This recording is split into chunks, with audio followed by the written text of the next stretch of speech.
Miles with the Fighting Jamesons.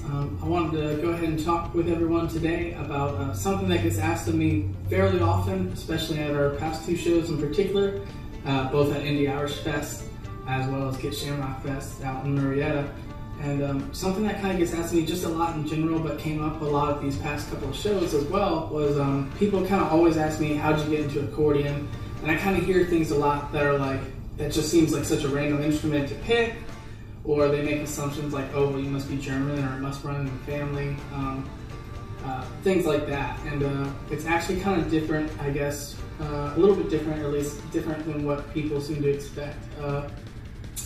Also, to start off, I'm not German. It's not like a thing that runs in the family. You don't have to be a German to play accordion anyways, but I don't know why that comes up a lot. It does.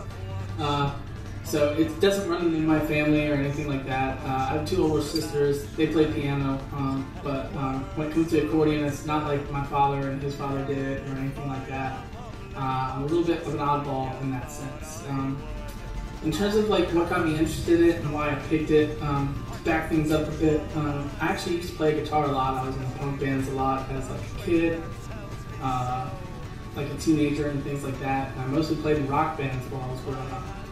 And then I was really into all kinds of stuff, but really in particular I was really into punk and metal. So I was really into the classic punk rock stuff, like the Sex Pistols and the Clash.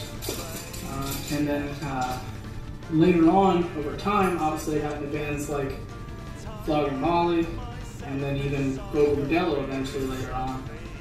And what was interesting to me as I started to get into rock bands like that were including these kind of other folk music or world music sounds, if you will, is that half of their sound was totally new to me.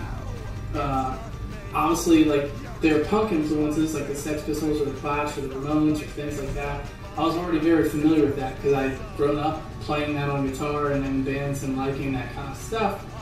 But somebody like Go Bordello, for example, or even Flogging Molly with the folkier instrumentation like fiddles and accordion, things of this nature, and then half of their sound was pulling from that punk rock thing that I knew, or the rock music that I knew, and then the other half of their sound kind of pulled from ethnic music, if you will, or folk music, world music, whatever you want to call it, music from different countries that was all new and exciting to me, and that's part of what made their sound so interesting to me and what made them stand out from other rock bands.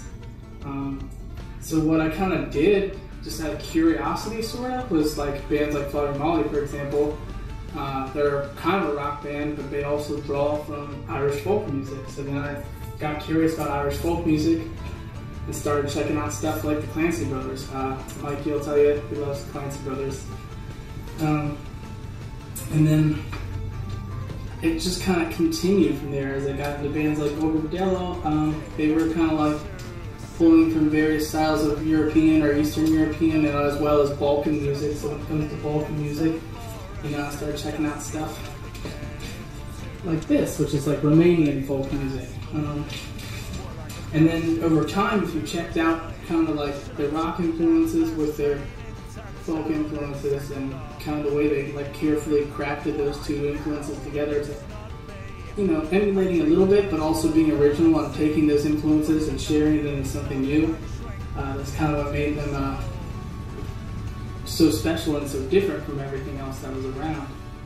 And then I just got really into it, and at the particular age that it was probably over about 11, 12 years ago maybe a little longer. Basically, probably about right around the time I turned 19 or 20 was when I started getting into it. And it just kind of skyrocketed from there as I started getting into those bands who were mixing these folk and world music sounds with rock music. And then I started tracing those like kind of folky aspects of their sound and getting really into that as well. And then eventually I even backtracked to like accordion virtuoso types of people like Myron Florin, and seeing that aside from maybe the cheesiness factor that gets brought up with people like that, they were super talented and super interesting, and I felt like that it was the right instrument for me. And then I just got my first one and kept going from there and never looked back.